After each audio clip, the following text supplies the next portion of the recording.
ustedes. Bienvenidos a esta sesión ordinaria de la Academia Nacional de Arquitectura, capítulo Monterrey. ¿Sí se escucha? Agradecemos la presencia de nuestros miembros, expresidentes y amigos de la Academia, así como a todos ustedes que nos acompañan esta noche. Les damos la cordial bienvenida a todos ustedes en esta sesión y les pedimos apagar sus celulares y permanecer en sus asientos hasta que haya concluido la sesión. Iniciamos nuestra sesión con la lectura de la relatoría de la sesión anterior a cargo del arquitecto Ricardo Padilla, integrante de la mesa directiva del capítulo Monterrey para este bienio. Gracias. Esta es la relatoría de la sesión del 7 de septiembre. El invitado fue Juan Ignacio Barragán González y el comentarista Arturo Garza Villarreal. Se tituló De la ciudad espontánea a la ciudad de la planeación. La presentación está basada en un trabajo de investigación de las formas y procesos de la ciudad que actualmente está en camino de ejecución dentro de la propia agencia. Este trabajo se está desarrollando en la Agencia Estatal de Planeación del Estado de Nuevo León y se ha basado en un amplio registro de información que va desde análisis y experiencias personales directas de los autores como viajes y lecturas del equipo humano que la conforman. Lo más destacado es la variedad y pluralidad con lo que se han encontrado. Esto ha suscitado conversaciones y debates rigurosos y cuando se habla de esto, se está hablando de sistemas de pensamiento congruentes que representan en su mejor expresión un paradigma urbano. A veces ocurre que las diferencias de paradigmas se dan por razones geográficas, continentales, culturales y hasta generacionales. El paradigma, entonces, habrá de entenderse como el conjunto de ideas coherentes entre sí que genera un tipo ideal, en este caso, un tipo ideal de ciudad, según Weber, indicándonos o señalando lo que debe ser una ciudad. El paradigma nunca existe como tal en la realidad, pero intenta que la realidad se acerque a ello y de esa manera se explica. En la presentación aparecieron que las ciudades del mundo actual se pueden categorizar en los siguientes paradigmas según el expositor: en ciudad espontánea, ciudad funcional, ciudad global, que es lúdica y turística, y la ciudad o ecociudad. 4 categorías que él presentó y además pone en contraste con los paradigmas históricos tradicionales, que es la ciudad fortaleza, la ciudad colonial, la ciudad neoclásica y la ciudad trivial. Muchos de estos paradigmas nosotros mismos los utilizamos con frecuencia para explicarnos o aproximarnos al complejo fenómeno de la comprensión de las ciudades. De cada una de estas categorizaciones se utilizó alrededor de 12 o 14 variables que nos sirven para enmarcar el fenómeno. Estas categorías pasaron a explicarse a través ya sea de su ubicación, entendida esta como en qué continente o cultura mundial o en dónde es más propenso que aparezca o ocurra este paradigma, la escala, comprendido por ciertos paradigmas que son más comunes en determinados tamaños de ciudades, modelos del desarrollo económico que favorece, principios rectores a que obedece su forma o su proceso, su esquema conceptual, su modelo de ocupación del suelo del territorio, referencias teóricas, modelos ideales, medios de transporte que se fomentan, relación con el medio ambiente, participación ciudadana, tendencias, problemática principal y ventajas. En general se deduce que la aproximación sistemática que tuvo Barragán a los modelos de ciudad se ponderan este tipo de variables y esto hace que el procedimiento sea lo más objetivo y comunicable. Nos gustaría detenernos en 2 paradigmas de ciudad que a nuestro juicio son las que marcan el mejor futuro deseable y posible. Nos referimos al paradigma de la ecociudad, en donde confluyen las corrientes históricas del patrimonialismo y el regionalismo desde la óptica de Juan Barragán, su desarrollo económico que está basado en la corresponsabilidad y la solidaridad con la naturaleza y los sectores sociales, tiende a despreciar la economía del mercado, su principio rector es la ética, su objetivo general es la sustentabilidad y respeto al medio ambiente, Su esquema de ciudad está en la relación con el medio ambiente y sus recursos tales como el agua, la flora, la fauna, la calidad del aire, el cuidado en el consumo de la energía, y como meta sería producir desarrollo urbano libre de impactos de bonos de carbono. Y como otra característica intrínseca sería la participación ciudadana muy activa en la planeación urbana, en presupuestos participativos, hasta una contraloría social y fomento de asociaciones del barrio. Como tendencia urbana se considera la redensificación como estrategia. Y la última referencia interesante que quiero mencionar de la presentación fue para nosotros el paradigma de la ciudad global. Esta forma urbana es totalmente nueva en la historia. Su modelo ideal es el superconglomerado de ciudades, más comúnmente en la región asiática. Sus ejemplos destacados o prototipos son Tokio, Kobe o Shanghái, o Hong Kong, Shenzhen. Su esquema urbanístico es la ciudad-región. El modelo de desarrollo económico que promueve es el libre mercado, pero supeditado a los intereses de la colectividad. Su esquema conceptual es el sistémico logístico. Su modelo de ocupación del suelo son densidades altas a muy altas, con abundantes mezclas de usos mixtos y peatonalización intensa. Su relación con el medio ambiente es una visión sistémica y de respeto al medio ambiente, pero más que por razones éticas como protocolo financiero. Probablemente en todas las ciudades ocurran simultáneamente, traslapada o solapadamente, todos los paradigmas uno sobre el otro o uno al lado del otro. A modo de conclusión, Barragán nos dice que esta podría ser la conclusión del trabajo. Lo importante sería el clarificar cuál es el paradigma que domina sobre los demás en determinada ciudad y cuál es el que tiende a ser su rezago por resolver y su inspiración que abre el futuro. Y quería terminar este comentario con una pequeña anotación que yo le titulé Libertades del Cronista, donde retomo algunas aportaciones de la audiencia y algunos puntos nuestros, que son en este caso 5, y los menciono. La categoría de ciudad espontánea es una categoría con un sustantivo muy ligero, casi un eufemismo, que describe a veces algo demasiado gracioso y inspirador, como dijo Arturo Garza, como por otra parte puede ser grave, injusto, incluso de explotación del hombre por el hombre. La ciudad espontánea puede ser la ciudad del hambre, la ciudad de la escasez, la ciudad de la insalubridad física o emocional. No debemos de confundir un espontáneo con un anarquista o con un líder de Lampa o con una comuna hippie. Sepamos precisar las diferencias y sus frutos. El otro comentario es: probablemente habría que hacer, además de un trabajo de enumeración o clasificación de ciudades tradicionales o históricas, todas las ciudades que han existido como un innumerable laboratorio de posibilidades urbanas, como las ciudades prehispánicas que no fueron mencionadas, o las ciudades tradicionales orientales o africanas. Debemos de aprender de todas las culturas, que todo lo urbano quede dentro sin distensión. Por último, es fundamental aclarar cómo se determinaron los modelos de ciudades o de los paradigmas, y en particular la ciudad espontánea, si es un abordaje estadístico, fenomenológico o apreciativo. Entonces habría que explicarse su procedimiento de método.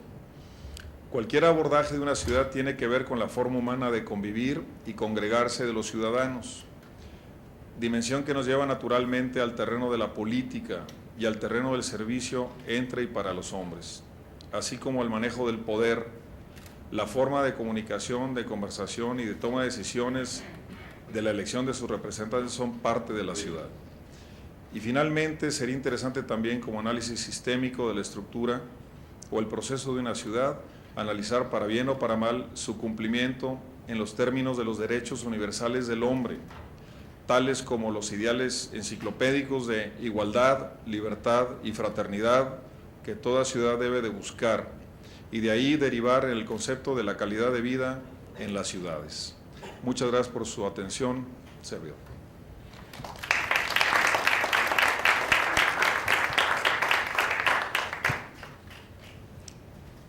A continuación presentaremos a nuestro invitado. La ciudad y sus edificios constituyen la expresión construida de prácticas sociales e innumerables actividades de la vida cotidiana de los seres humanos. Pero con el paso del tiempo y por el crecimiento de la población, la ciudad y su arquitectura se deterioran y requieren de renovaciones o intervenciones urbanas para su adecuado funcionamiento. Los espacios deteriorados de una ciudad demandan cambios que se constituyan en verdaderas transformaciones integrales, para lo cual se recurre a la regeneración urbana como un proceso que integra aspectos relacionados con el medio ambiente, lo físico urbano, lo social, lo económico, planteando alternativas para mejorar la calidad de vida de la población de un sector o sectores de una ciudad.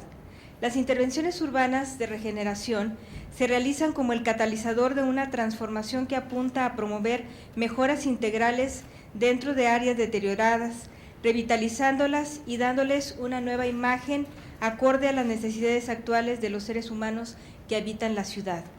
El arquitecto italiano Aldo Rossi menciona en su libro Arquitectura de Ciudad que la ciudad no debe de ser entendida como la suma de edificios y calles independientes de la vida humana, sino como un elemento que juega un papel fundamental en la sociedad. Esto significa que el espacio humano no es un contenedor sin significado, sino que existe una estrecha vinculación entre este y los comportamientos tanto individuales como colectivos. El espacio se define en relación a los seres humanos, que lo usan, lo disfrutan, lo recorren y lo dominan. Para Rossi, el espacio urbano solo puede ser entendido si se pone atención a los múltiples factores que confluyen en él, aspectos económicos, sociales, culturales y del contexto natural, lo que ahora denominamos aspectos sustentables. Cuando se hacen intervenciones urbanas o revitalización en la ciudad, es preciso tomar en cuenta el carácter complejo de la ciudad y la multiplicidad de dimensiones que la conforman. Este es el tema que el día de hoy nos presenta nuestro invitado, el arquitecto Juan Palomar Berea, de la ciudad de Guadalajara. Los comentarios de la conferencia estarán a cargo del arquitecto Rafael Adame Doria, distinguido miembro del capítulo Monterrey. Ahora le pido al arquitecto Héctor Domínguez del Peral, secretario de este capítulo, nos haga la lectura de la semblanza de nuestro invitado. Arquitecto Juan Palomar Berea, originario de la ciudad de Guadalajara, Jalisco, arquitecto por el ITESO, graduado en 1980, discípulo de Ignacio Díaz Morales y de Andrés Casillas, y realizó varios estudios en Francia entre 1976 y 1977. Su experiencia profesional es de obras y proyectos desde 1982 hasta la actualidad, algunos en colaboración con Ana Hartung, Carlos Petersen y Alberto Kalash. Presidente de la Fundación de Arquitectura Tapatía Luis Barragán AC de 1989 a 2001, donde actualmente es vicepresidente para Guadalajara, director de investigaciones estéticas de la Secretaría de Cultura entre 1992 y 1995, director de Planeación Urbana del Ayuntamiento de Zapopan de 1995 a 1998, vocal ejecutivo de la Comisión de Planeación Urbana del Ayuntamiento de Guadalajara de 2007 a 2009, ha publicado publicaciones e investigaciones, autor de libros sobre Luis Barragán, de Reverte México, Andrés Casillas de Alba, de SC Jalisco, El Tequila en Artes de México, Arte Urbano en Guadalajara, de El Informador. También es columnista semanal para El Informador sobre temas urbano-arquitectónicos, con La Ciudad de los Días y temas varios en Diario de un Espectador. Tiene ensayos varios y obra arquitectónica publicada en algunos libros y revistas de México y el extranjero, y ha dado conferencias en México, Estados Unidos, España y Alemania. Como actividades docentes mantiene el taller de composición arquitectónica La Realidad y el Deseo en la Escuela de Arquitectura del ITESO desde 1983 hasta la actualidad. Le pedimos al arquitecto Juan Palomar que pase al estrado a impartir su conferencia.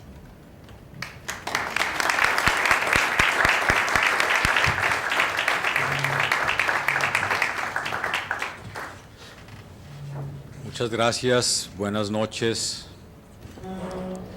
Estoy, como siempre, muy contento de estar en Monterrey, de estar con ustedes otra vez en la academia, y agradezco en todo lo que vale su hospitalidad y su paciencia. Preparé en este caso una conferencia en donde trato de describir los esfuerzos y algunas reflexiones del arquitecto frente a la ciudad en estos momentos, digamos, en donde el futuro de las ciudades es para muchos tan incierto. El arquitecto, como responsable principal del destino y las características del espacio habitable, por muy mediatizada y acotada que se encuentre su condición, tiene la alta responsabilidad de disponer lugares propicios para la vida.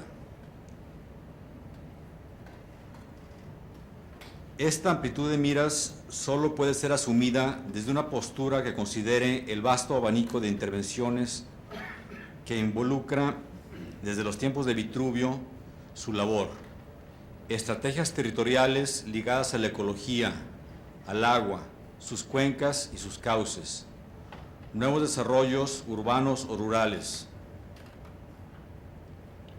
emanados de esas estrategias, planes generales que involucren el conjunto de la ciudad, intervenciones sobre sectores o corredores urbanos, renovación, rehabilitación, revitalización de tejidos determinados de barrios y vecindarios, restauración y reutilización de fincas y entornos patrimoniales, proyectos de nueva planta, incluyendo sus detalles de mobiliario y arreglo, para espacios públicos o para edificaciones específicas, públicas o privadas. Este catálogo de actividades puede sonar excesivo o pretencioso para la moda que insiste en especializar al arquitecto en pequeñas parcelas de la actividad profesional.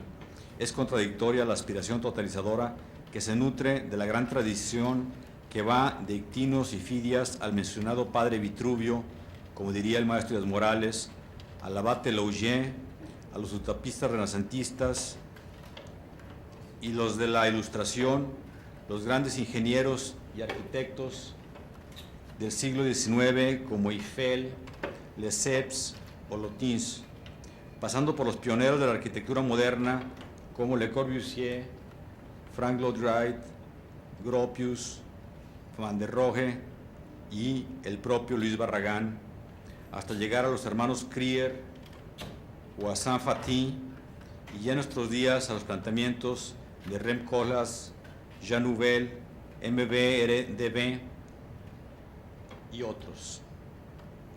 Es a esta agenda a la que, según mis propias reflexiones, es necesario atender para cumplir con plenitud el papel del arquitecto que reclaman los tiempos actuales, tiempos en los que, pese a la abundancia de arquitectos, con comillas, por calificación más o menos académica, y pese a la aparente saturación de aspirantes a los trabajos previamente formateados para su eventual participación, nos enfrentamos a una realidad con enormes necesidades de arquitecturación. Medios urbanos y rurales, entornos consolidados o de nueva creación en los que priva la confusión, la vulgaridad, la falta de sustentabilidad y, a fin de cuentas, la fealdad ambiental, plaga de nuestra época.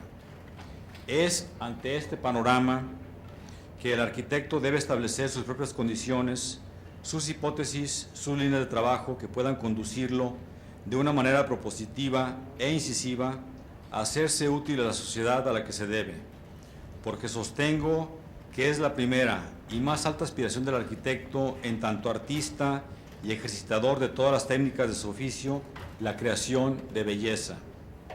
Una belleza derivada no del gesto formal ni de la adhesión a modas volubles y tornadizas, sino aquella que sabe apelar a la vieja triada de utilidad, firmeza, belleza, una belleza que emane del gesto creador y que, como Díaz Morales solía repetir, compela al acto humano perfecto. No hace mucho fue declarado por organismos internacionales un hecho que cambia el balance milenario de la raza humana sobre la Tierra. Por primera vez en la historia existe más población habitando en las ciudades que en el medio rural. El complejo e interdependiente sistema socioeconómico que enfrentamos mantiene una creciente dinámica que tiende a aglutinar a la población en asentamientos humanos concentrados, en donde sus habitantes intentan encontrar sus principales satisfactores para llevar una vida digna. Y más allá de eso, para encontrar, por muy utópico que suene, la felicidad sobre esta tierra. Esta es la labor central del arquitecto de nuestros días: buscar la creación de territorios, ciudades, entornos, edificaciones que logren llevar la posibilidad de la felicidad a sus usuarios. Es evidente que contra esta aspiración se levantan toda suerte de obstáculos, toda una serie de intrincadas circunstancias que limitan la actividad y las posibilidades del arquitecto. Sostengo que, a pesar de los pesares, es indispensable mantener el rumbo, pugnar en la pequeña o gran medida que a cada arquitecto quepa en suerte por este designio.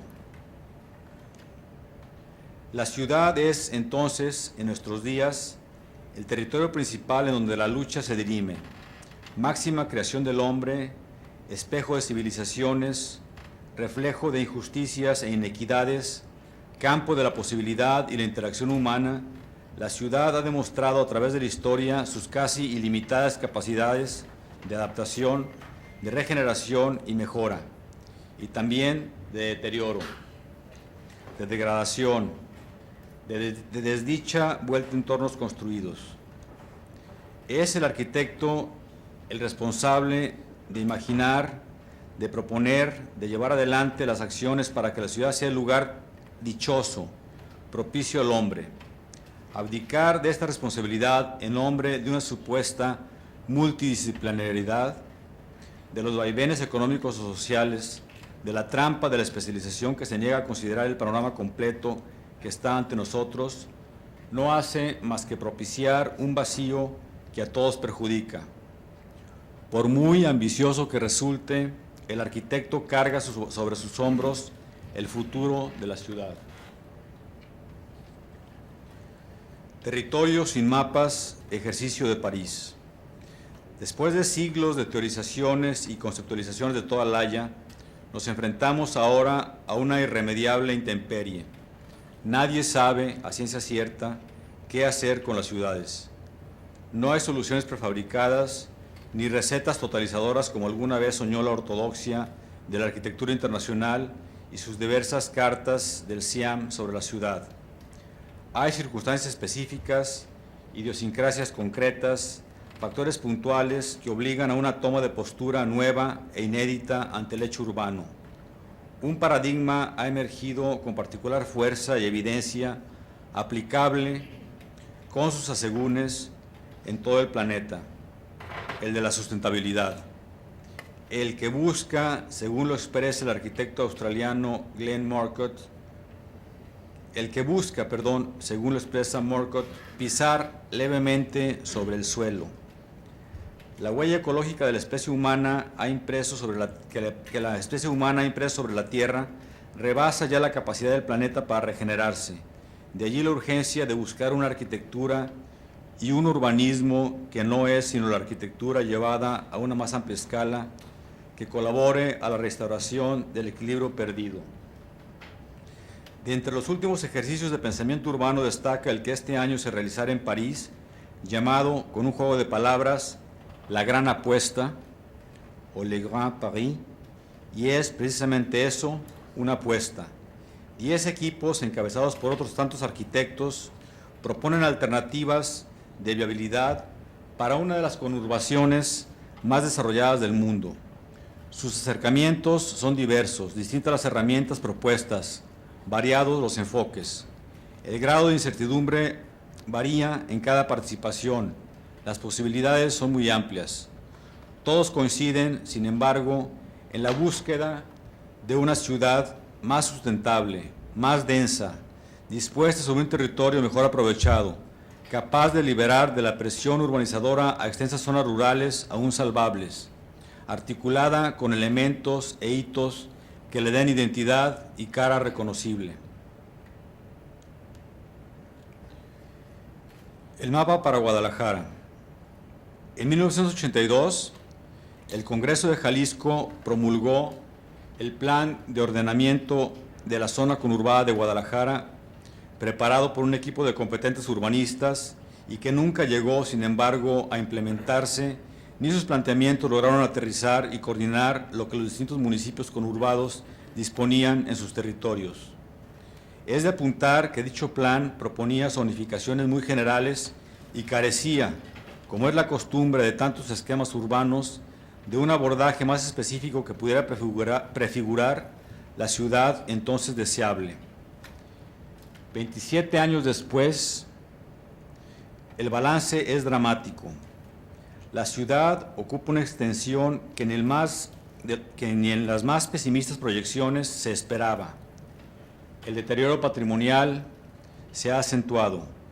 La dispersión urbana, fenómeno global y plaga del planeta, ha hecho presa del Valle de Atemajac y sus contornos. Un reciente estudio encomendado por el Banco Mundial muestra que las pautas modernas de crecimiento urbano conducen a una ocupación del territorio cada vez mayor. Se prevé que durante los 3 primeros decenios de este siglo, en los países en desarrollo, las ciudades de 100,000 o más habitantes triplicarán su superficie edificada. El Environmental Law Institute de Estados Unidos publicó un informe que desarrolla el decálogo sobre los errores de la dispersión urbana. Se llama 10 Things Wrong with Sprawl, en donde se pone de manifiesto el gran problema que enfrentan las ciudades dispersas. La dispersión urbana, primero, diluye el equipamiento y los servicios, encarece el mantenimiento urbano, incrementa costos y distancias de transporte, consume más recursos que otros modelos de desarrollo urbano, genera segregación urbana, espacial y social, incrementa los impuestos, degrada la calidad del aire y del agua, altera o destruye hábitats naturales, dificulta la sociabilidad y reduce las posibilidades de elección para los habitantes. La dispersión urbana es, para decirlo en 3 puntos, ambientalmente insostenible, socialmente injusta y económicamente ineficiente.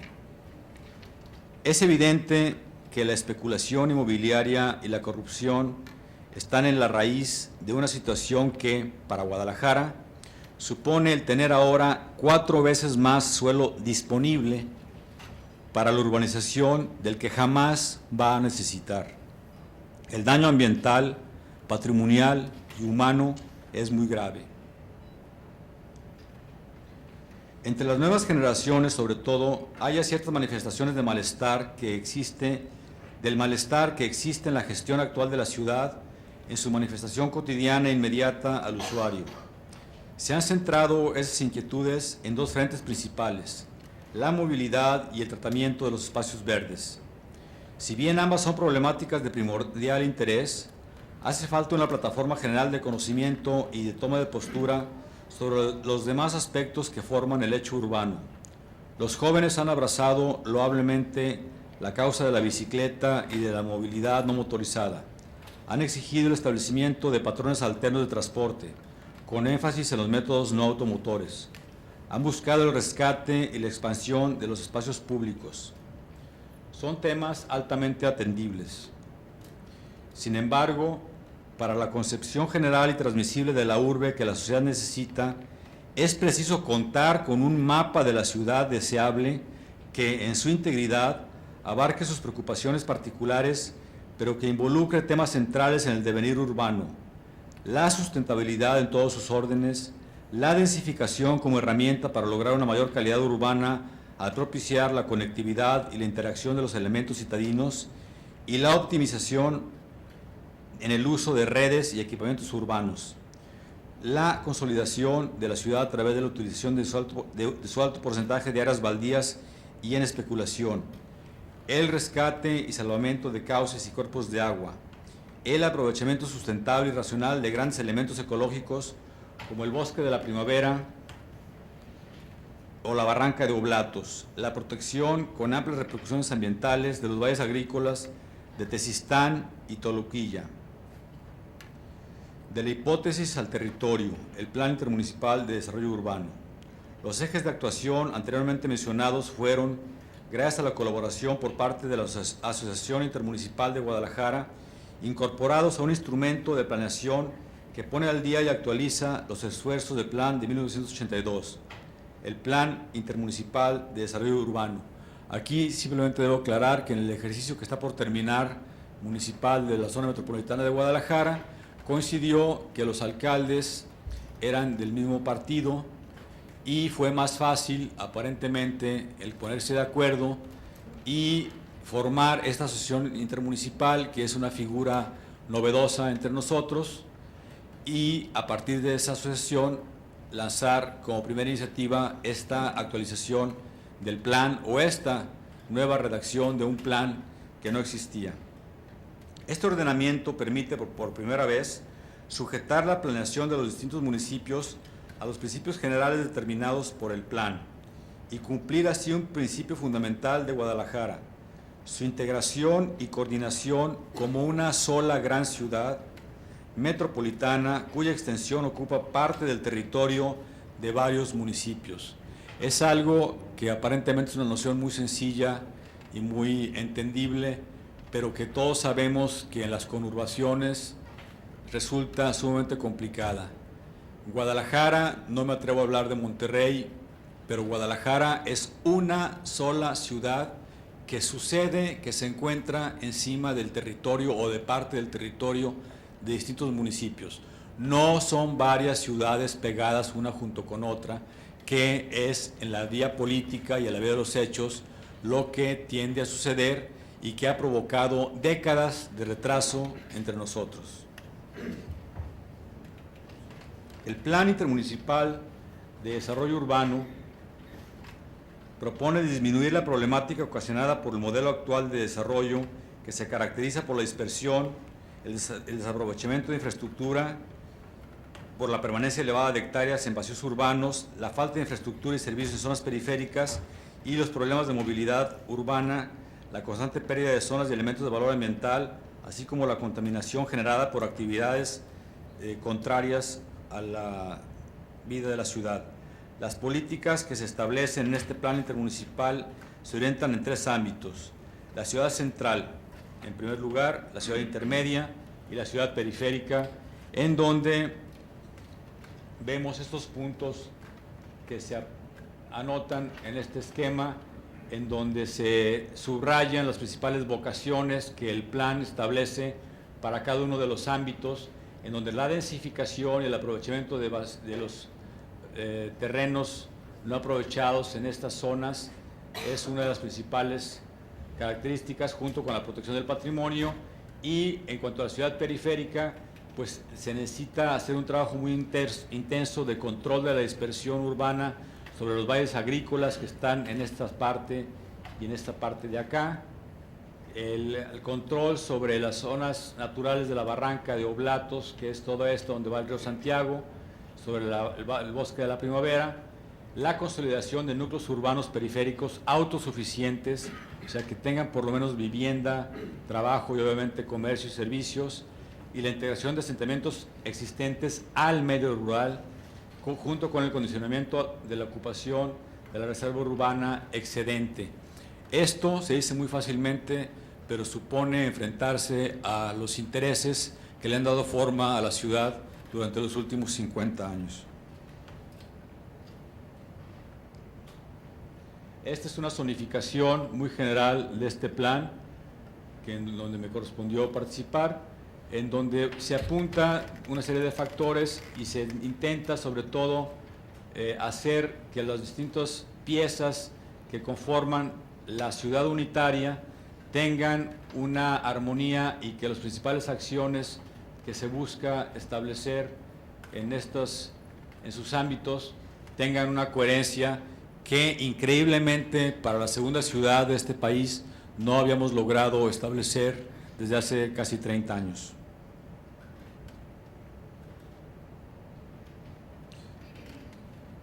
A partir de los supuestos establecidos por el Plan Intermunicipal, Guadalajara fijó algunos principios rectores que guiaran los esfuerzos del Plan de Gobierno Municipal 2007-2009. En el Programa Municipal de Desarrollo Urbano y los planes parciales correspondientes también se encuentran estos principios. Estos se basan en el reconocimiento y refuerzo de 2 ejes corredores de movilidad principales y en 5 zonas de actuación. Se ha hecho un especial énfasis en la atención al arco de marginación de la ciudad. O sea, los 2 grandes ejes son Javier Mina, Juárez, Vallarta. El otro gran eje es la Calzada de Independencia desde la Barranca de Oblatos, pasando por el centro, Gobernador Curiel y continuando hasta el aeropuerto. Y las 5 zonas son la zona norte, la zona oriente, la zona sur, en donde aquí hay un caso de fragilidad ambiental que es muy delicado. Este arco es el arco precisamente en donde, si vemos los esquemas de marginación y sus mapas, se da la marginación más importante de la ciudad. Y la zona 1, que es el centro metropolitano, pues como centro metropolitano regional hicimos un gran énfasis en su rescate y su promoción a través de distintas acciones, entre ellas la que tiene que ver con el proyecto Alameda Villa Panamericana. Y la zona 3 es la zona de Plaza del Sol, Mariano Otero, Expo Guadalajara, que tiene un gran potencial turístico y de servicios. Estas son algunas de las acciones que se estuvieron desarrollando, algunas de las políticas que se están llevando adelante para lograr, en este caso, transportes alternativos. El entorno natural, que hemos tratado de hacer la máxima conciencia acerca de las grandes piezas ecológicas y los grandes sistemas que rodean y que integran la ciudad, y su integración armónica, sustentable y racional con la mancha urbana. Hicimos también el planteamiento de la red verde a través de la ciudad para reforzar un carácter que Guadalajara mantuvo durante muchos tiempos y ha venido perdiendo, que es su vegetación, que es propicia gracias al clima benévolo que tenemos.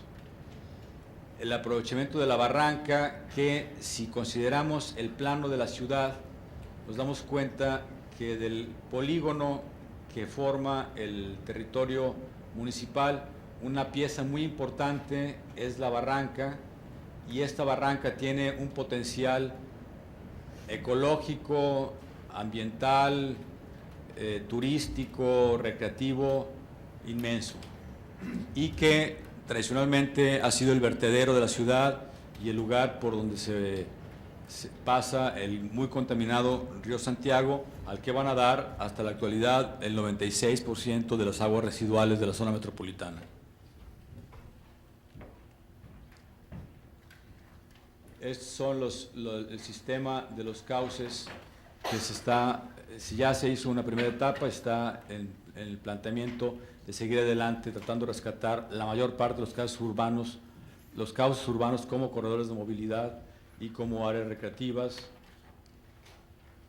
Devolver el ciclo natural que consiste en Guadalajara, en el sistema de la Serranía de la Primavera, el Gran Valle de Atemajac, con la mancha urbana cada vez más densa y más complicada, y la Barranca de Oblatos, donde hay 3 ecosistemas, puesto que de aquí al nivel, a la cota del Valle de Atemajac hay 500 metros, y hay otros 500 metros a la punta de la Serranía de la Primavera, lo que da 3 microclimas, 3 sistemas ecológicos distintos y una gran variedad de ecosistemas, de flora y de fauna, ¿no? El énfasis en tener más áreas verdes y más árboles a través de acciones muy específicas y concretas, tan específicas como ir con brigadas y plantar, a pesar de la oposición de algunos vecinos o de comerciantes, árboles en donde más hace falta, etc. Luego, obras de acupuntura urbana como plazoletas y parques, glorietas donde se recupera espacio de los coches o de los vehículos, plazas de nueva creación, etc. Y, por supuesto, la redensificación de la que ya hablé, la importancia que reviste tener una ciudad con una mayor densidad que permita un aprovechamiento rentable y racional de su territorio. La búsqueda de espacios para vivienda, que simplemente en el primer cuadro son, digamos, todas las manchas rojas que están detectadas en este barrido, son espacios que son propicios para la habitación, mientras que actualmente los jóvenes recién casados y los que buscan vivienda se ven obligados a retirarse a distancias que se salen de la pantalla, se salen del cuarto, con un consiguiente desgaste cotidiano, ¿no?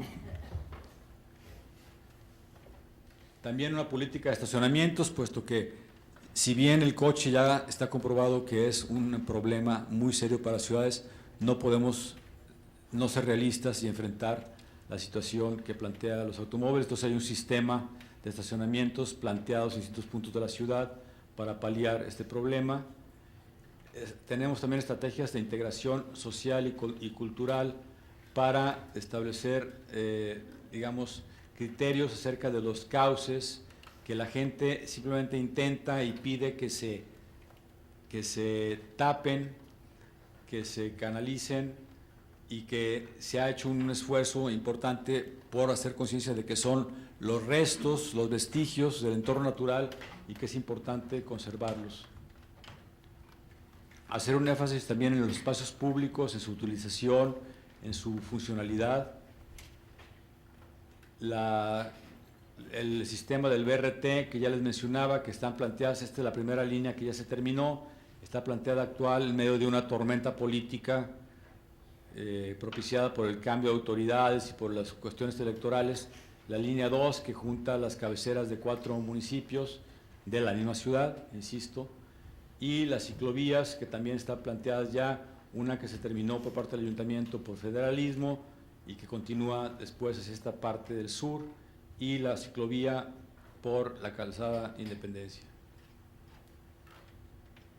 Esta es, digamos, una rápida revisión de una serie de proyectos que en todo el territorio de Guadalajara se estuvieron haciendo y se están todavía terminando algunos durante esta administración en que me tocó ser lo que me gusta considerar, más allá del título un poco raro de vocal ejecutivo de Coplaur, pues más bien ser como el arquitecto de la ciudad y tratar de establecer, junto con un equipo muy grande de colaboradores y de gentes de distintas disciplinas, una serie de puntos muy específicos de actuación y de redes para tratar de mejorar la ciudad y encaminarla a mejores perspectivas.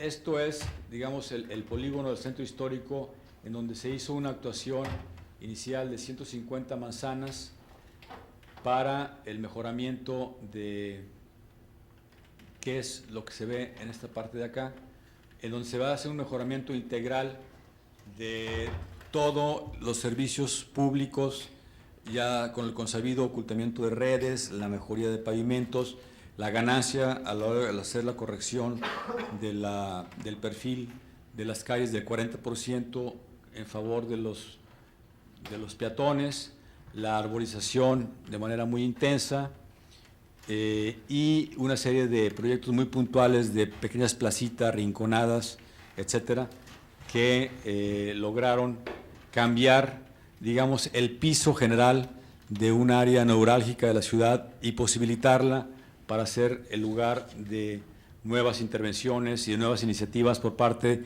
de la iniciativa privada, de los propios dueños de los predios. Voy a hablar un momento más de la iniciativa que en el centro de la ciudad se llevó adelante con el proyecto Alameda, que sigue en pie, pero que incorporaba la ubicación en este perímetro de la Villa Panamericana para los Juegos Panamericanos del 2011, ¿no?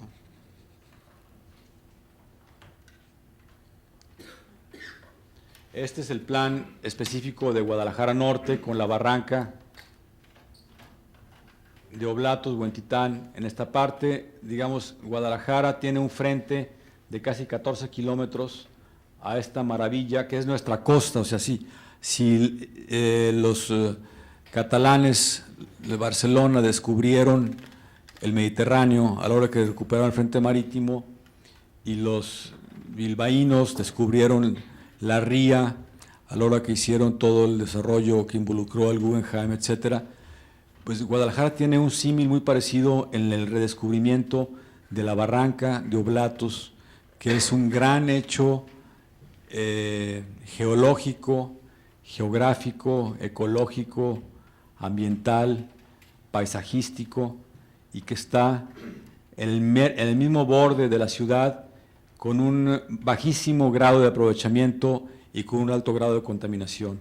Entonces se hizo todo un plan para desde el límite con Zapopan, que es este arroyo que baja en esta parte, hasta el límite con Tonalá, que es este otro, no, perdón, más para acá, una serie de parques, este sistema de parques, un malecón que recorre todo el frente, la recuperación de este espacio que todavía quedaba libre para un parque metropolitano, la liga con los viejos cascos de Huentitán el Alto y Huentitán el Bajo, que son dos pueblitos que quedaron ya ahogados en la mancha urbana, a los que se intenta dar una nueva fisonomía, no una nueva, sino recuperar en lo que se pueda su fisonomía y darles el carácter de centros de irradiación de identidad urbana. Este es el lugar donde se planteaba, en otros planteamientos un poco fantasmagóricos, tapatíos, el Guggenheim, y que es un parque que era el único frente de la ciudad a la barranca de Oblatos, etc. Estas son las acciones planteadas para el Triángulo del Sol, la zona del poniente, con todos sus nodos y sus zonas de actuación.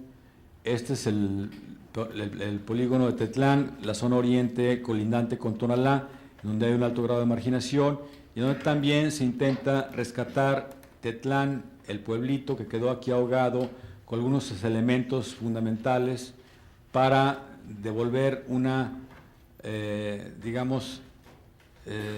identidad que se ve diluido, y junto con ello trabajar el Parque de la Solidaridad, que es esta parte que incluye el lecho del arroyo de Osorio, que va a dar a la barranca de Oblatos en esta parte.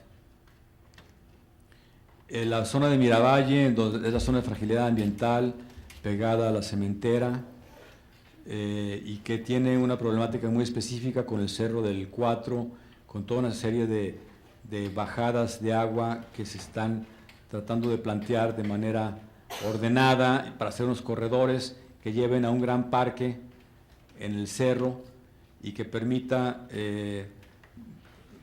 para esta zona desahogar un poco el problema de contaminación y de falta de espacios verdes, junto con el Canal del Sur, que era un canal simplemente para recibir todas las avenidas del cerro, y que ahora es una serie de espacios públicos articulados por la propia infraestructura. La vía de la Calzada de Independencia, de la que ya hablé un poco, pero que va desde la barranca de Oblatos hasta el aeropuerto, y que es uno de los ejes articuladores fundamentales de la ciudad. Y el otro eje, que es Avenida Vallarta, Juárez, Javier Mina. También se han hecho trabajos para articular todo esto. La Red Verde, que esperemos que sea algo que por su propia y obvia bondad permanezca en las siguientes administraciones. Y la rehabilitación integral del centro histórico, son las 150 manzanas de las que hablaba, limitadas. Aquí está el Parque Morelos, el lugar del proyecto Alameda, Villa Panamericana, con la corrección de las secciones y fotografías del antes y el después, en donde se ganó una cantidad importante de espacio para los peatones. Este es el arreglo de un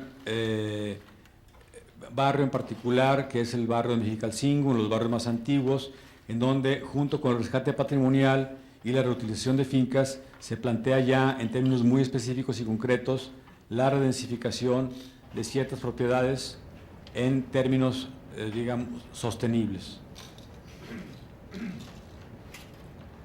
Es el mejoramiento de un corredor que espontáneamente se dio de intensa actividad comercial en el oriente de la ciudad, que es en donde se establece una vez más la tipología de los portales llevados de una manera sumamente moderna y ligera, ¿no?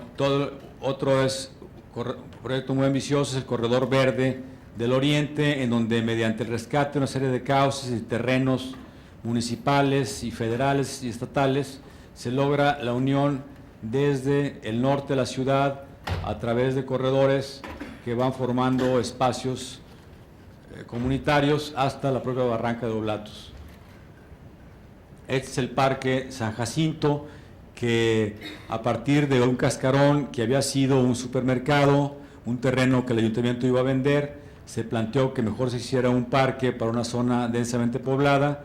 Se dejó la estructura de lo que había sido el supermercado y después taller, y la reconversión de esa estructura y la utilización del parque resultó un gran éxito, y además un modelo nuevo de espacio comunitario que ha sido de gran aceptación. Sobre este mismo esquema se está haciendo el Parque de Lomas del Pedregal al sur de Guadalajara, el Parque Juan Soriano al norte, que es parte de un sistema de 3 parques junto a la barranca, también con la idea de conjuntar actividades deportivas, actividades como el mercado, como los servicios barriales, con la escuela que existe en este lugar, y en general un parque en homenaje a Juan Soriano, artista muy importante, mexicano y tapatío.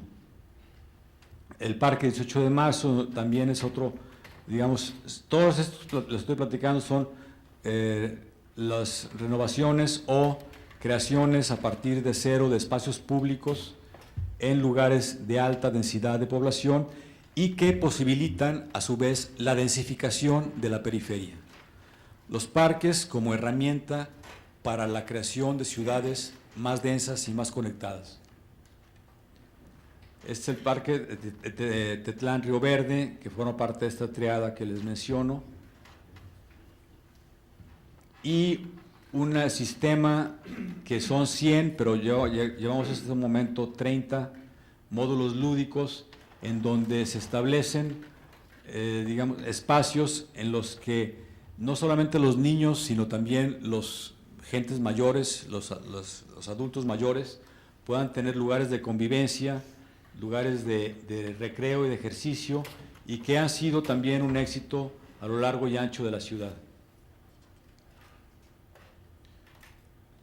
Equipamientos deportivos para los panamericanos, como es el caso de este domo del Parque San Rafael, que está ubicado en un viejo parque, del cual poco es lo que se ha ido dejando a fuerza de segregarlo y de quitarle pedazos para distintos usos, pero digamos en un rincón que se rescató se plantea este equipamiento, que es una cancha de usos múltiples, y lo que les mencionaba del Canal del Sur, que es esta víbora que va aquí y que sirve para retener las aguas del Cerro del Cuatro, y que dan este tipo de soluciones una vez hechos los proyectos y las soluciones.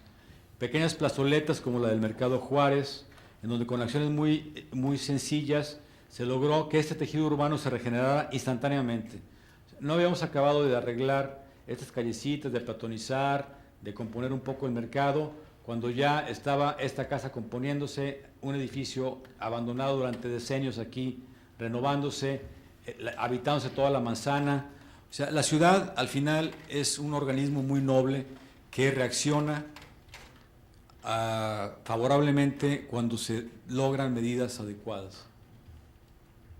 Otra plazoleta parecida es la de Montenegro, la glorieta 5 de febrero, en donde era simplemente una plancha de concreto, se lograron una serie de espacios verdes, la conexión Libertad-Madero, que conecta Chapultepec con el centro, la conexión López Cotilla, que conecta La Minerva con Chapultepec, a través del ordenamiento del espacio público y de la creación de espacios de estacionamiento, el parque lineal del arroyo de Temajac, que es todo un sistema, que es este arroyo divide el territorio de Zapopan, que es acá al norte del de Guadalajara, y se hizo conjuntamente con el municipio de Zapopan y el gobierno del estado un proyecto para rescatar el arroyo de Atemajac y tener algunos cuerpos de agua que previnieran las inundaciones y que sirvieran también como elementos ambientales. Otra de las obras muy importantes es la remodelación del Paseo Chapultepec, la vieja avenida Lafayette, en donde mediante también la corrección de la sección se lograron espacios mucho más generosos y más arbolados y con mayor cantidad de vegetación en favor de la convivencia y el uso cotidiano. También la avenida Vallarta se ha venido haciendo lo mismo, que son dos ejes que se intersectan.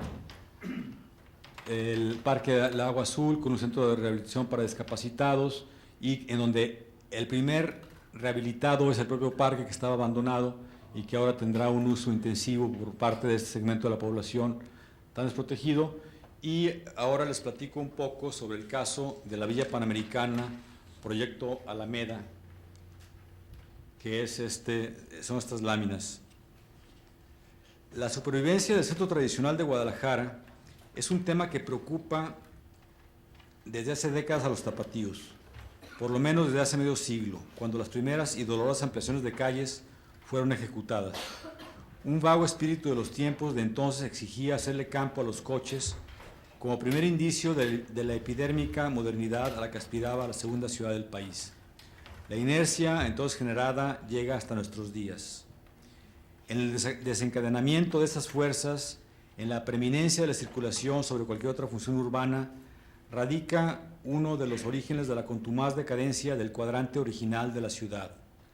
A lo largo de los últimos 50 años se han generado diversas intervenciones en el centro, casi todas ellas tendientes a mantener la fluidez y el intercambio de pasajeros en su ámbito, profundizando a cada vez la brecha entre la supuesta transitabilidad que exige una privilegiada vocación comercial y la habitabilidad necesaria para conservar un entorno patrimonial y humano cuyas funciones alcanzan un rango no solo metropolitano, sino regional. Otra de las matrices de este paulatino deterioro se puede rastrear en la construcción imaginaria que del centro como realidad urbana se fue implantando en la mentalidad de los habitantes de la ciudad. Un marcado impulso centrífugo pareció ser el gesto natural para una demarcación que cada vez adquiría mayores dimensiones en la geografía mental de la población. Todo apuntaba en una sola dirección: abandonar el problematizado centro, buscar las periferias y sus reales o imaginadas mejores condiciones de habitabilidad, la tan citada dispersión urbana.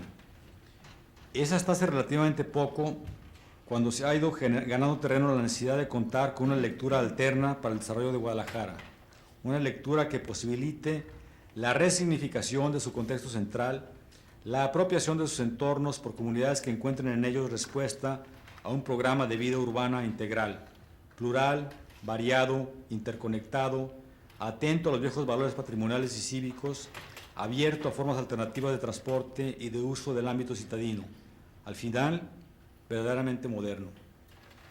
La Villa Panamericana, Proyecto Alameda, se inscribe en esta dinámica de renovación crítica de la ciudad.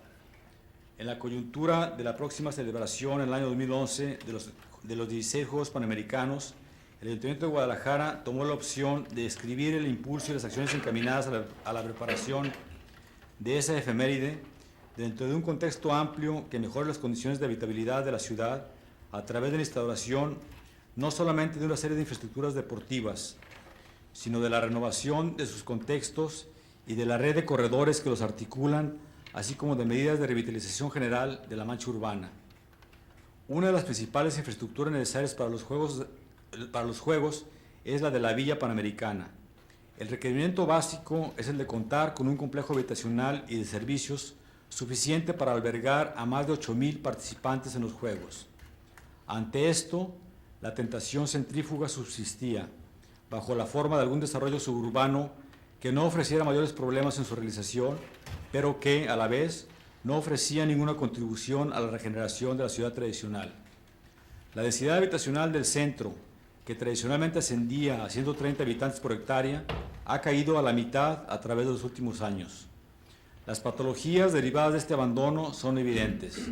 Revivir el centro, repoblarlo a través de una densificación racional, resignificar y acordar el mismo corazón metropolitano a los nuevos tiempos, devolverle su vigencia como entorno habitable y renovado, contagiar a otros ámbitos de la ciudad central de ese mismo impulso, es la alternativa que Guadalajara tomó con la elección del centro como ámbito para la inserción de la Vía Panamericana. Total, se planteó alrededor del Parque Este de la Vieja Alameda de Guadalajara un desarrollo con una cierta densificación que incorporaba edificios amables y de un cuidado ambiental significativo, la conservación de ciertos patrimonios ambientales también como parte de la integración a este proyecto, el criterio, un concurso entre los arquitectos de Jalisco para obtener 13 intervenciones que bajo un plan rector general, un plan de desarrollo urbano, además actualizado, se pueda llevar adelante. Este es un esquema, digamos, de la volumetría actual de la zona y este es el esquema de la densificación que está planteando. Para quienes se acuerden de Guadalajara o tengan presente, esta es la Plaza Tapatía, es el eje de la Catedral, el Teatro de Gollado, y acá está el Cabañas, es la Alameda o el Parque Morelos, es una escuela, entonces se planteaba una U de edificios en ese sentido y una serie de manzanas con edificios de distintos arquitectos. Este es, en resumen, el planteamiento al que se llegó y al que afectó de raíz la crisis económica del año pasado, que hizo inviable ya, digamos, los planteamientos económicos que se habían supuesto al principio del ejercicio. A raíz de eso, el ayuntamiento buscó un socio desarrollador que planteara su alternativa contando o no con la participación de los arquitectos. Este es el tejido urbano con los arquitectos, con los proyectos de los arquitectos que habían ganado: Rick Joy, Fernando González Gortázar, Jaime Castillo, Alberto Calach, Carmen Pinós, Ricardo Agraz, Augusto Quijano, Gómez Vázquez Aldana, Matías Klotz y Chauri Morales. Este era, digamos, el conjunto, junto con el proyecto urbano de José Pliego y Miguel Echauri y Álvaro Morales y el planteamiento general urbanístico de la Coplaur. Este es el planteamiento que realizó el socio desarrollador que ganó la licitación, que fue el arquitecto Bosco Gutiérrez Cortina, en donde, atendiendo a las nuevas necesidades, planteó una redensificación un poco más concentrada en el edificio en esta zona y, digamos, más moderada en lo que eran las demás manzanas, apelando al recurso de la estandarización y de la homogeneización de elementos para poder atender a costos que ya para ese entonces se habían vuelto pues muy distintos a los anteriores. Sobre este desarrollo se estuvo trabajando intensamente para mejorar cada una de sus partes. Debo decir que el Bosco Gutiérrez estaba asociado con Andrés Casillas en este proyecto. Trabajamos intensamente también junto con la Comisión de Planeación Urbana para llegar a un esquema que, si bien era un partido distinto al anterior en el que había una diversidad y una pluralidad, ofrecía otras características. Son una vista de los distintos edificios como estaban planteados y una vista general. Hubo una gran polémica una gran polémica en la opinión publicada, ni siquiera pública, de Guadalajara. Hubo muchos manotazos políticos, mucho manoseo por parte de grupos de interés del proyecto. Coincidió con época de elecciones municipales y de diputados. Entonces, de alguna manera, quedó el ejercicio en medio de todo este remolino de intereses y de desinformaciones. Esta es una vista general de la estela esta que remataba el edificio en forma de L y con una creación de un nuevo espacio público aquí en la Plaza Baezaga, que era una aportación de este proyecto. Esto era el real impacto sobre el parque del edificio y su unificación a través de un pórtico de cuádruple altura con un jardín nuevo que se hacía para el barrio del refugio, ¿no? Total, la experiencia ha sido sumamente interesante del proyecto Alameda. En un momento dado, hace 3 semanas, la ODEPA, la Organización Deportiva Panamericana, que es la titular de los Juegos, optó por unilateralmente rechazar la opción de la Vía Panamericana en el Parque Morelos. Se están buscando otras opciones, pero el proyecto Alameda, que es la redensificación y la mejora de este cuadrante tan importante del centro de la ciudad, seguirá adelante, sin duda. Simplemente termino por decir que existen muchas cuestiones abiertas y muchas incógnitas. Sin embargo, es necesario hacerles frente. Hay que establecer condiciones y hay que formular apuestas. La responsabilidad de la presente generación es ineludible. Le corresponderá sentar las bases sobre las que la estructura definitiva y estable de la ciudad, necesaria para el 2030, tome forma. En 2030 Guadalajara va a dejar de crecer, va a dejar de llegar gente, va a dejar de haber crecimiento, digamos, habitacional, poblacional significativo, y entonces lo que se haga de aquí al 2030 por la actual y las generaciones emergentes será lo que dé una forma definitiva a la ciudad. Bueno, definitiva hasta donde el urbanismo puede adoptar esta palabra que siempre es engañosa, ¿no? Una pregunta encierra todas las demás. ¿Cómo hacer acopio de la lucidez y la responsabilidad necesarias para dejar una mejor ciudad que la que recibimos? A pesar de la intemperie ideológica y metodológica sobre que un mundo sin respuestas categóricas impone, podemos fijar algunas certezas sobre las que edificar nuestra actuación. Sin una sustentabilidad integral que regrese el equilibrio a los territorios que habitamos, el deterioro y la injusticia seguirán ganando terreno. Es necesario transformar entornos completos de la ciudad, tomar medidas radicales para corregir la decadencia y el desánimo. Es preciso evaluar con lucidez y justicia el patrimonio construido y recibido, preservar lo que sea necesario, reutilizar lo que sea pertinente y sustituir o modificar lo que así sea posible. Y buscar siempre, al final de todas las preocupaciones, por encima de ellas, la belleza, que es el definitivo pan que sabe nutrir y dar sentido a la vida del hombre. La ciudad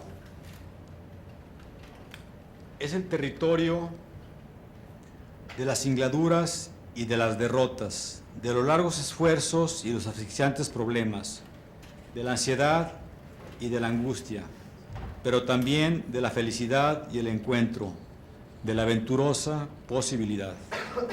Muchas gracias.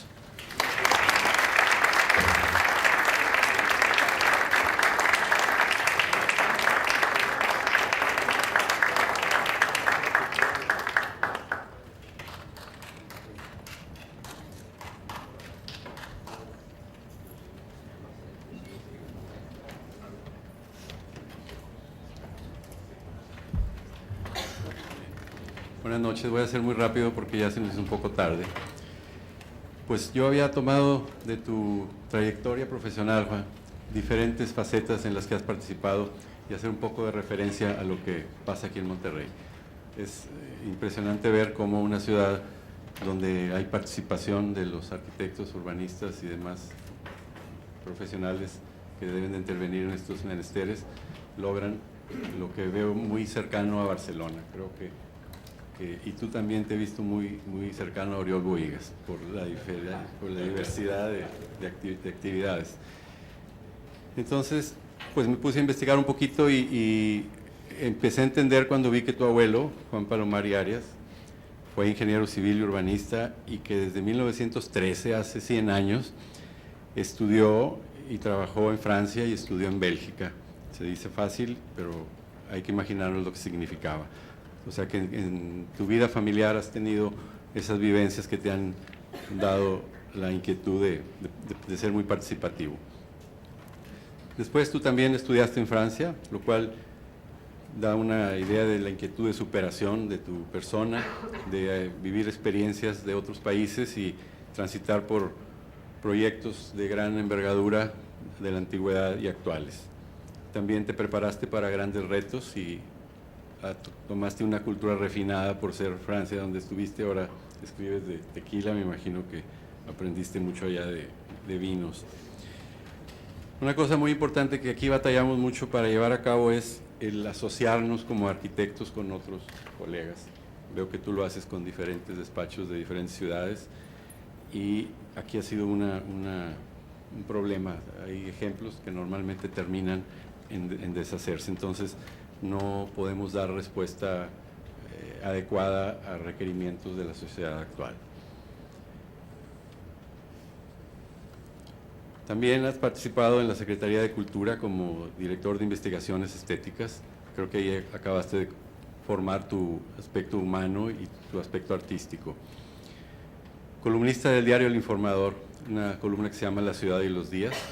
Aquí Juan Carlos se acordará de una experiencia que tuvimos hace 10 años, nos juntamos como 10 colegas tratando de escribir ocasionalmente en el periódico El Norte, que es el más importante, pues entre todos no logramos sacar una sola publicación.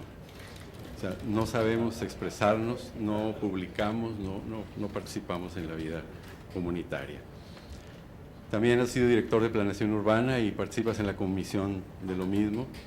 No sé si sepas, pero aquí en Nuevo León antes era secretaría.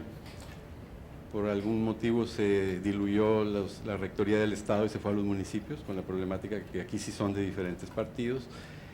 La secretaría ahora le hicieron comisión, ahorita está en muy buenas manos de Juan Ignacio Barragán, pero anteriormente hemos tenido ingenieros mecánicos, contadores, abogados de todos los giros, sin que eso esté mal. El problema es que no han sido personas que han tenido la experiencia o los antecedentes para tomar una responsabilidad de este tipo y tener una visión como esta que tú acabas de ofrecernos.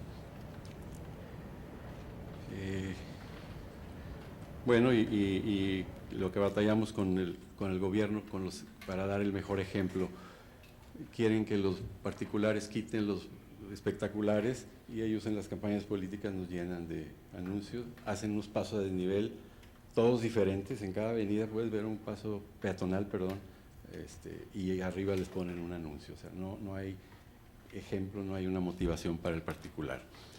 Después veo que tienes un libro de arte urbano. Nos hubiera servido mucho que estuvieras cuando se hizo la ruta escultórica, que habrás visto algunos ejemplos.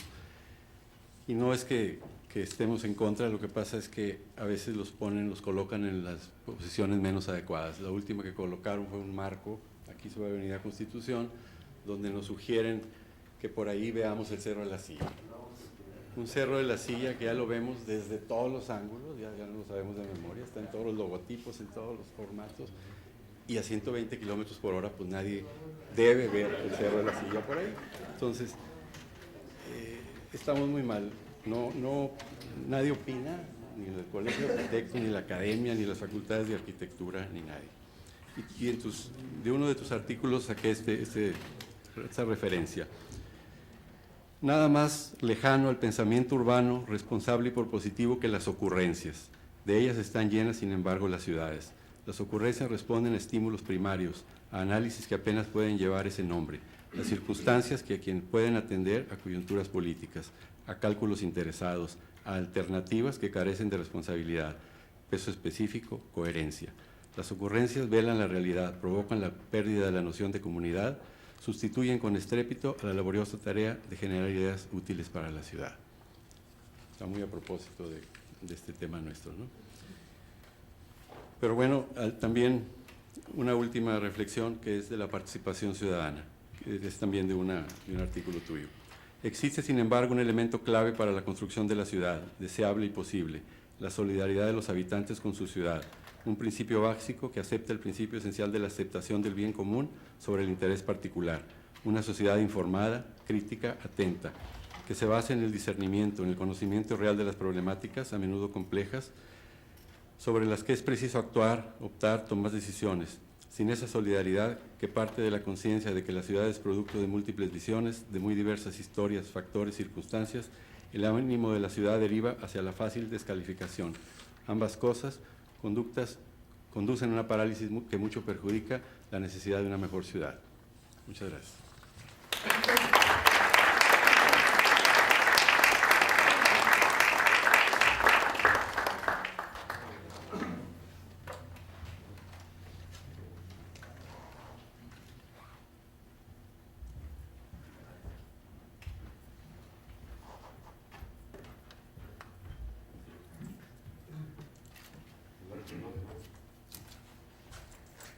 Si alguien tiene alguna pregunta para Omar, por favor. ¿Alguien? Arquitecto Pérez, hablaba mucho de la sustentabilidad, que tú ese tema fuiste pionero, me consta, en la ciudad. No, pues primero que nada, ya que me ajustes el micrófono, con mucho gusto. Siempre es un placer tenerte aquí en tu casa, Juan. Has estimado mucho la pasión que le has puesto a tu ciudad. Pues hoy se hizo evidente en la ponencia, ¿no? Y en realidad, como dice Rafael, yo creo que nos dejas una envidia, pero de lo grande, porque es evidente que en Guadalajara pasan cosas muy malas, pero también pasan cosas muy buenas, y de esas buenas tú tienes un poco de culpa, ¿eh? Te felicito. Bienvenido de nuevo. Gracias. ¿Alguien más? Ricardo. Yo me quedo, bueno, conocemos bien lo que Juan ha venido haciendo, pues nada más desde hace 50 años. Este último esfuerzo que él ha emprendido, yo quisiera darle el tono de heroico. Me ha tocado ver desde sus primeros pasos en la Alameda y después todo lo que ha venido sucediendo. Además que he leído, no sé, habría que decirlo porque creo que el público vale la pena que lo pondere y sepa con quién estamos aquí. Tú ayúdame, Juan, ¿cuántas columnas has escrito en el diario El Espectador y en el tema de las ciudades? Dime el número aproximado, por favor. Como entre 1.500 y 2.000. Bueno, gracias por la respuesta. Seguramente no quisiste responderla, pero ya te obligué. Lo que quiero decir es que hay pocos mexicanos y pocos arquitectos que yo conozca a lo largo y ancho del país que haya tenido la entereza y el coraje de estarle apostando a favor de la ciudad y sobre todo la parte más difícil, que es la modificación y la evolución de las conciencias.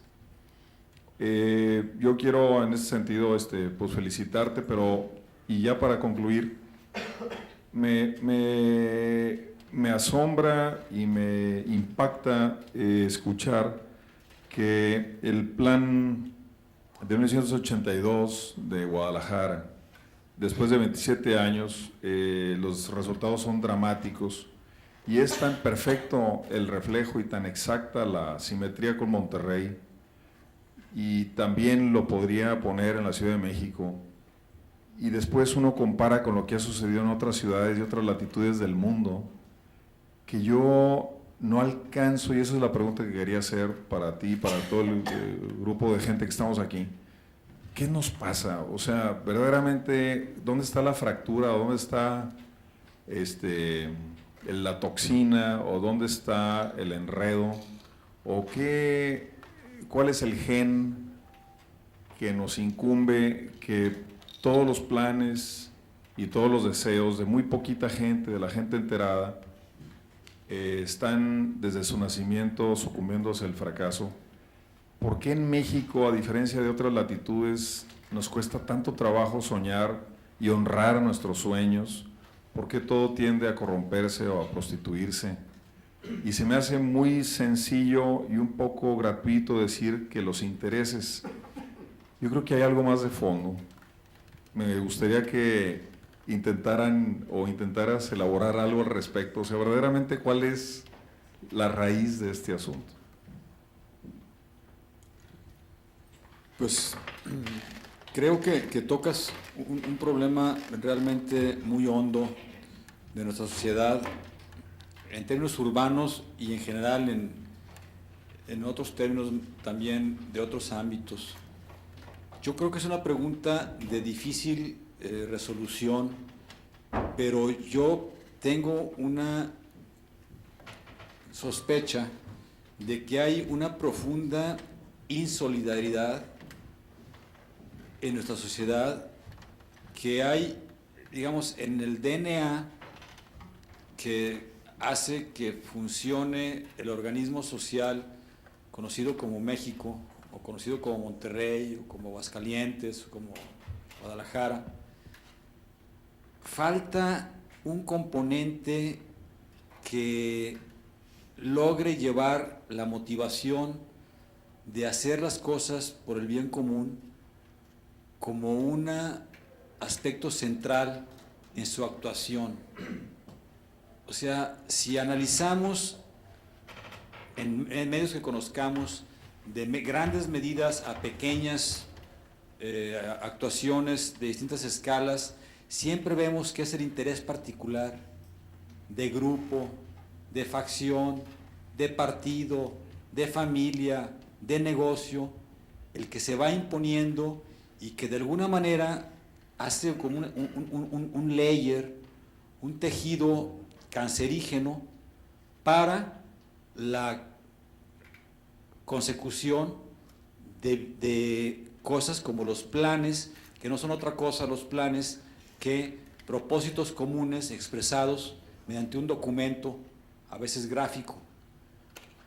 No existe el resorte esencial, o ese resorte lo tenemos vencido o lo tenemos desactivado, que nos haga exigir que, por ejemplo, un documento tan fundamental como un plan de ordenamiento territorial sea respetado religiosamente. Siempre hay, sí, pero mi terrenito, por favor me le cambia el uso de suelo, mi pedacito de manzana, por favor me deja demoler lo que yo tengo que demoler, y así podemos seguirnos al infinito. Y yo creo que esa insolidaridad debe ser combatida, pues, precisamente con lo que parece muchas veces poco, pero que yo creo que es significativo y es importante, como son estos esfuerzos que hacen grupos como la academia, como los colegios, como las universidades, en donde poco a poco se va dando la batalla en las publicaciones, se va dando la batalla que hay que darla a diario, hay que dar semana con semana. Nunca hay resultados espectaculares, nunca hay conversiones masivas, pero sí puede haber poco a poco una inclinación de la balanza rumbo a la solidaridad, rumbo a el respeto, rumbo a la responsabilidad. Yo creo que hay generaciones que nos toca luchar contra condiciones complicadas, creo que la nuestra es de esas. Creo que de cualquier manera tenemos obligación de dejar una mejor ciudad, un mejor territorio para no limitarnos a la ciudad del que recibimos, y creo que es posible a pesar de todo, ¿no? Pero me queda, sin embargo, esa cosa que me angustia. La verdad, la pregunta de Ricardo creo que es angustiosa. ¿Qué falta para que podamos realmente hacer las cosas, respetar los planes, fijarnos metas y cumplirlas? ¿Qué falta, no? Es la avaricia.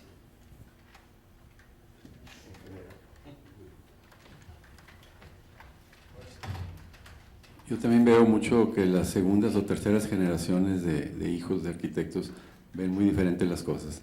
El caso de Ricardo es un apasionado de la ciudad por su papá. Rodolfo Barragán es director de la Facultad de Arquitectura, su papá también lo fue. Está dándose apenas en Monterrey ese tipo de secuelas para que lo hayan vivido en su casa y sea más fácil enamorarse de la ciudad.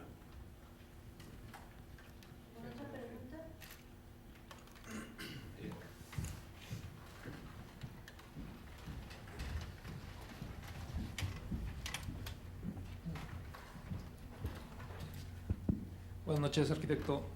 ¿Podrías hablarnos un poco acerca de la manera en la que van a trabajar en el caso del proyecto de la Villa Olímpica con el socio desarrollador? O sea, si esos espacios posteriormente los van a comercializar o cuál es la manera de operar ahí con el socio desarrollador.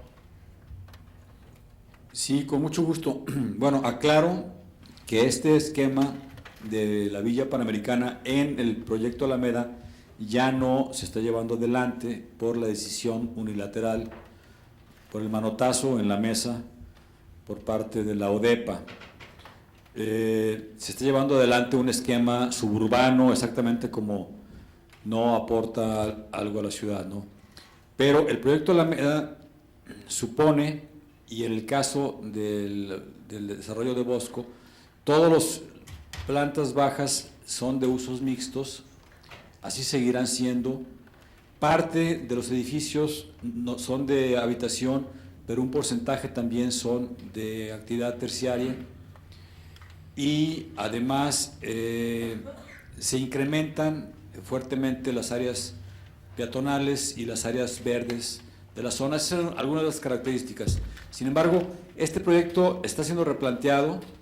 Ya no tenemos el motor de los Juegos del 2011 para que esto cristalice de una manera más rápida, que era una de las cosas interesantes.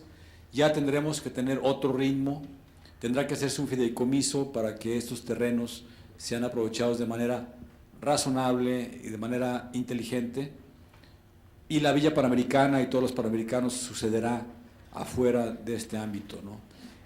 Hay la vida de las cuestiones urbanas está llena de derrotas, de victorias. En este caso es una derrota, hay que aceptarla, hay que entender por qué fue y hay que ver de la derrota qué se obtiene para seguir para adelante, ¿no? Yo creo que podemos sacar todavía muchas cosas. Julieta.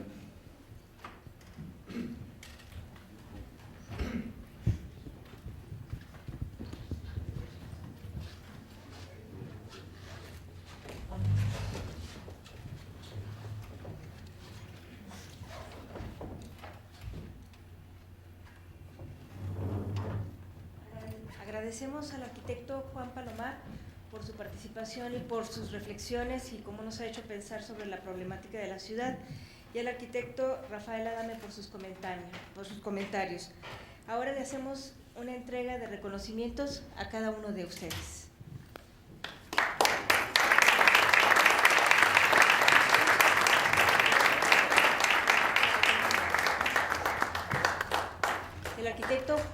La Academia Nacional de Arquitectura del capítulo Monterrey le hace esta entrega de reconocimiento al arquitecto Juan Palomar por su participación y por la contribución a la arquitectura.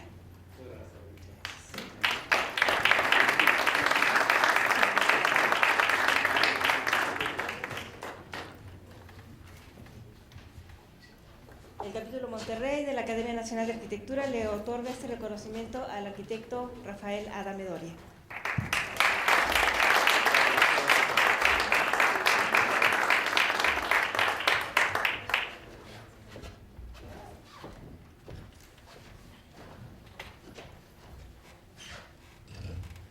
Agradecemos a nuestros amigos del capítulo Monterrey, Hunter Douglas, Render Solution, Terza, Multimedia, Precarza, Cocinas Chao, Kimichi, Revista Planos Residenciales, Dorlock y Casa Italia, quienes amablemente siempre nos proporcionan el mobiliario que utilizamos en la sesión. Les recordamos que la próxima sesión será el 2 de noviembre y siendo las 9:12 de la noche, declaramos concluida esta sesión. Muchas gracias.